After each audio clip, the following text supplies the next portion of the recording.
TMC के पास भी बंगाल के लोगों को आगे बढ़ाने का मौका था, लेकिन टीएमसी ने भी ये मौका गंवा दिया।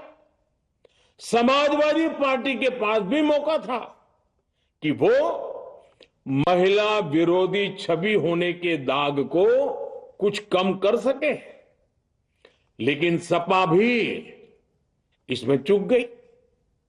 समाजवादी पार्टी लोहिया जी को तो पहले ही भूल चुकी है।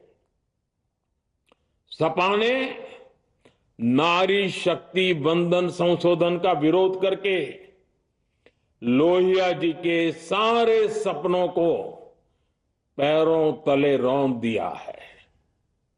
सपा महिला आरक्षण विरोधी है। ये यूपी की और देश की महिलाएं कभी नहीं भूलेगी। साथियों, महिलाओं के आरक्षण का विरोध करके कांग्रेस ने फिर एक बात सिद्ध कर दी है। कांग्रेस एक एंटी रिफॉर्म पार्टी है। 21वीं सदी के विकसित भारत के लिए जो भी निर्णय, जो भी रिफॉर्म जरूरी है, जो भी निर्णय देश ले रहा है, कांग्रेस उन सब का विरोध करती है, उसे खारिज कर देती है। उस काम के अंदर खलल डालती है। यही कांग्रेस का इतिहास है और यही कांग्रेस की नेगेटिव पॉलिटिक्स है। साथियों, ये वही कांग्रेस है जिसने जनधन, आधार, मोबाइल, स्त्री शक्ति का विरोध किया। कांग्रेस ने डिजिटल पेमेंट्स का विरोध किया। कांग्रेस ने जीएसटी का विरोध किया। कांग्रेस ने सामान्य वर्ग के गरीबों को आरक्षण का विरोध किया। कांग्रेस ने ट्रिपल तलाक के विरुद्ध कानून का विरोध किया। कांग्रेस ने आर्टिकल 370 हटाने का विरोध किया। हमारा संविधान, हमारे कोर्ट जिस यूनिफॉर्म सिविल कोड, समान नागरिक आचार संहिता को, यूसीसी को जरूरी बताते हैं, कांग्रेस उसका भी विरोध करती है। रिफॉर्म का नाम सुनते ही कांग्रेस विरोध की तख्ती लेकर दौड़ पड़ती है। ऐसा कोई भी काम जिससे देश मजबूत होता है, कांग्रेस उसमें बाधाएं खड़ी करने के लिए पूरी शक्ति लगा देती है। Congress one nation one election का विरोध करती है। कांग्रेस देश में घुसपैठियों को भगाने का विरोध करती है। कांग्रेस मतदाता सूची के शुद्धिकरण, एसआईआर का विरोध करती है। कांग्रेस वक्फ बोर्ड में रिफॉर्म का विरोध करती है। साथियों, कांग्रेस ने शरणार्थियों को सुरक्षा देने वाले सीएए कानून तक का विरोध किया। इस पर झूठ बोलकर, अफवाहें फैलाकर देश में बवंडर खड़ा कर दिया। कांग्रेस माओवादी नक्सली हिंसा को समाप्त करने के देश के प्रयासों में भी रुकावटें डालती है।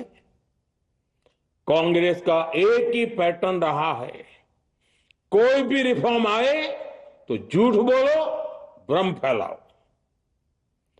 इतिहास साक्षी है, कांग्रेस ने हमेशा यही नेगेटिव रास्ता चुना है।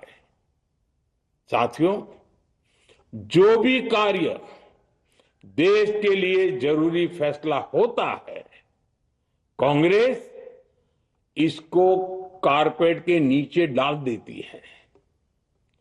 कांग्रेस के इसी रवैये की वजह से भारत विकास की उस ऊंचाई पर नहीं पहुंच पाया जिसका भारत हकदार है।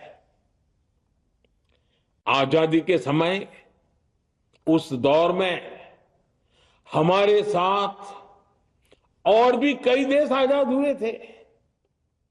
ज्यादातर देश हमसे बहुत आगे निकल गए और इसकी वजह थी कि कांग्रेस हर रिफॉर्म को रोककर बैठी रही। लटकाना, भटकाना, अटकाना, यही कांग्रेस का सिद्धांत रहा है, यही कांग्रेस का वर्क कल्चर रहा है। कांग्रेस ने पड़ोसी देशों के साथ सीमा विवादों को लटकाया। कांग्रेस ने पाकिस्तान के साथ पानी बंटवारे से जुड़े विवादों को लटकाया। कांग्रेस ने ओबीसी आरक्षण के निर्णय को 40 साल तक लटकाए रखा। कांग्रेस ने सैनिकों के लिए वन रैंक वन पेंशन को 40 साल तक रोके रखा। साथियों, कांग्रेस के इस रवैये ने हमेशा देश का बहुत बड़ा नुकसान किया है। कांग्रेस के हर विरोध, हर अनिर्णय, हर छल प्रपंच का खामियाजा देश ने भुगता है, देश की पीढ़ियों ने भुगता है। आज देश के सामने जितनी भी बड़ी चुनौतियां हैं, वो कांग्रेस के इसी रवैये से उपजी हुई है। इसलिए ये लड़ाई सिर्फ एक कानून की नहीं है, ये लड़ाई कांग्रेस की उस एंटी रिफॉर्म मानसिकता के साथ है जिसमें सिर्फ नेगेटिविटी है, नकारात्मकता है। और मुझे इसमें कोई संदेह नहीं है कि देश की सभी बहनें बेटियां कांग्रेस की इस मानसिकता को करारा जवाब दे के रहेगी। साथियों, कुछ लोग देश की महिलाओं के सपने टूटने को सरकार की नाकामी बता रहे हैं।